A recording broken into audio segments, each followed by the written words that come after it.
Well, here we go, back again, and breaking news, some absolutely awful news for Newcastle United fans. Newcastle United fans are absolutely deflated this afternoon, and we know how they feel. We were in the same situation a few months ago when FPP pulled out of the Sunderland takeover. Now, the Saudi Arabian Salman and the company and his consortium have pulled out of the deal to buy Newcastle United. It was like a country, it was like Saudi Arabia was buying a club in England, and the Premier League have been taking forever and a day to get this deal through, to allow this deal to go through. So the Saudis have lost patience. 17 weeks ago, they put in to buy Newcastle. Now they're dropping out. They've lost patience, and today they've dropped out. So Newcastle fans are really deflated. They have to have Mike Ashley in charge yet again for the new season coming up. Now, there's two reasons why this deal was taking so long. First of all, human rights. The issues of human rights in Saudi Arabia, and also the issue of piracy. Now, it was 2 years ago when a dissident journalist, Jamal Khashoggi, walked into he walked into a Saudi consulate in Istanbul, and he only went in. He's a Washington journalist, I think. He's a Washington-based journalist. Now, he walked into the consulate, and all he wanted to do was get some papers signed off to get married. And he was never to be seen again.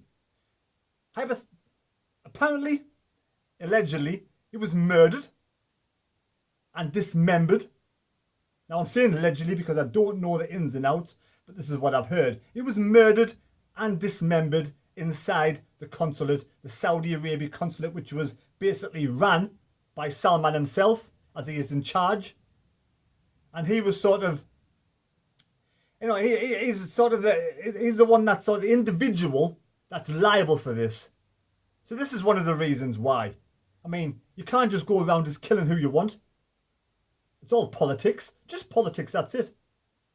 And this poor bloke was murdered, dismembered, taken out in body bags, and again, I haven't delved too much into the history. I don't know whether his body was actually ever found. I'm not quite sure. But this is one of the human rights issues. Now, the other issue is piracy. I mean, was it Benny Sports in the Middle East have the rights to the Premier League? But there's BHU, is it BHU or something? They have it's a Saudi backed, it's backed by the Saudi government, again allegedly. But it's a pirate company. Piracy football in Saudi Arabia. And again, you can't be doing this as a country who, you got Salman who basically runs this company. Him and his dad runs the country, and they have all these piracy issues in Saudi Arabia.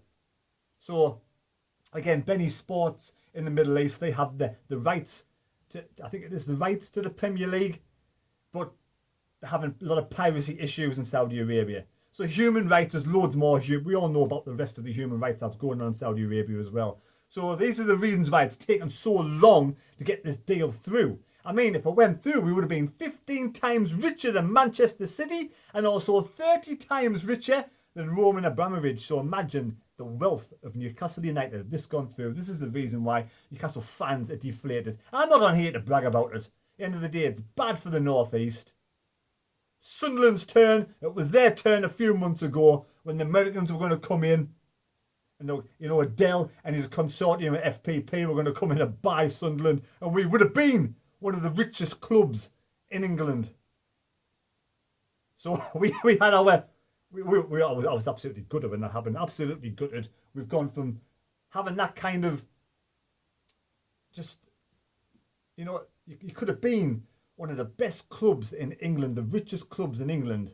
And again, once you've gotten out of League One, you could have had the money, the clout for the Championship, and you could have even been in the top 10 easily in the Premier League with that kind of power, that kind of money, that kind of clout behind you.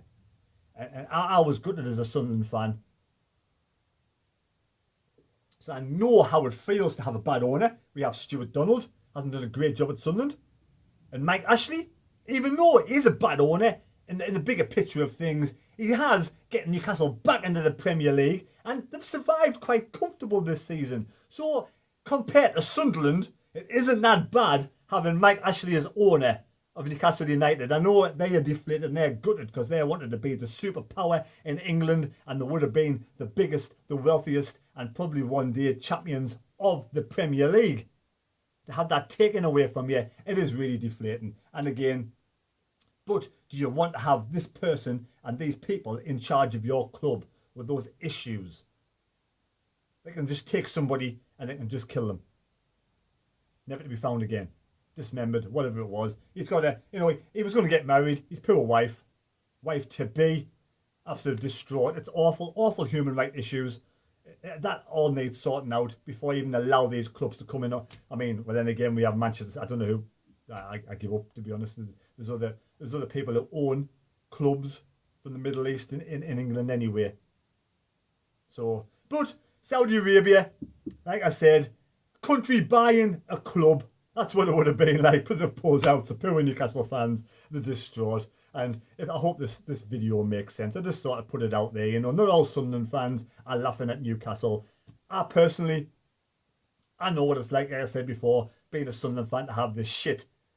The wind taken out of your sails. We're in League One. We can't laugh at anybody. So I do feel for Newcastle fans. I really do. Because it would have been absolutely magical times up in Newcastle. But now they've got Mike Ashley, which at the end of the day, it isn't the worst. Isn't the worst owner in the world. You could have Stuart Donald, yes. But hopefully Sunderland's takeover will go through before the new season happens. And we don't even know. This is how bad it is at Sunderland. We don't even know who's going to buy Sunderland. We don't even know who the person is Stuart Donald's talking to. At least Newcastle, they knew who was coming in for Newcastle. They knew who was buying Newcastle. It's just unfortunate the two issues of piracy and human rights. It's blocked this from happening and they've run out of patience. Right, please subscribe to the channel and please like the video. And again, it's just... As a Newcastle and Sunderland fan, as a North East football fan, we've always just got to look on the bright side of life because we always get kicked in the teeth. Right, there you go. Enjoy the rest of your day. Thank you for watching.